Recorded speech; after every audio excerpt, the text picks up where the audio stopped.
Well, this is part 5 of my making of a plywood tabletop. And it's all rotored up and looks nice and pretty on the other side, but this is the bottom side for your hardware. And I'm going to show you, I don't know, how to find the center of a foolish thing like this, because it ain't that hard to do. So you can take your guess anytime you want, right? As long as you're running a square, right? I'll show you what I mean. Okay, that's square to this table, right? So it doesn't matter. You could mark it right there. It wouldn't make any difference. When I did mine, I marked mine there, that further line over, just to guess, right, where the center would be in this table. Anyway, it was an 1/8 inch difference. Doesn't matter. But anyway, all you have to do is run a line across here. You could run it here, like I say, you could run it there, as long as it's square to your table. And then all you have to do after that, it's very simple. You take your measuring tape. I'm kind of a cheater here on measuring tapes because I got a center finder too, which is really nice. I'm sorry about this video, how it turns out. So you're running like 59 and I don't know, 3/8 or something. So you just find that here, and there's my 59 thing, and you mark it there. Okay, that gives you the dead center of your table. Okay, then you come back and you say, well, if that's the dead center of my table, then my line was off. You might have marked it here, right? So all you have to do is split the difference. Whatever the 59 and 3/8 tells you, then split it, and you end up with that mark. So that makes it, that's the center of your table.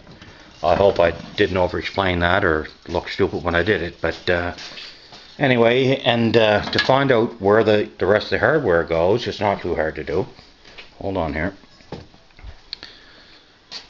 Okay, I'll just do it this way. It's very simple.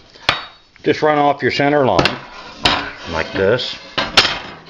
This is my grandfather's frame and square, by the way. It's my dad's now, but I kind of claimed it because it's like super good. It's got all the good stuff in it. So all you have to do is do that, and that'll run you the point, right? You can go wherever you want after that, because it's all going to be square, right? Just lay it back on, right? But how do you know where the marks are, Wayne? Well, I know where the marks are because I measured them off the other table. Had a little book here with the marks in it.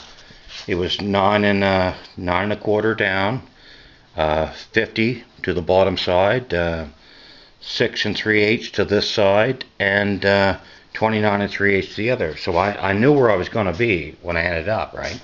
You don't want to go into this blindfolded, because then you could always work it out, but you just have to change the legs, right? You wouldn't want to get into that. But there you go. It's a very, that's the only thing that you have to really worry about. Just keep things square, right? And as you see, when you do strip things and do things up, watch this. This is kind of neat. This will follow that line, but it ain't going to follow that one now, is it? But I don't know if I can do this with one arm and one hand. But I can bring that in enough, and I can square it all up, right? Anyway, that's part 5, and we'll show you part 6 tonight if I don't get too tired and go to sleep. But I'll just show you what it looks like when it's all set up. And I was kind of wondering about these white spots in this piece of stuff. Well, I realized what it was. I bought the original table at Sears Bargain Basement years ago, and I refinished it because it had flaws in it then. But I remember that Dad clear coated it, and that's why it's so damn hard to strip this, because that's automotive clear coat, right?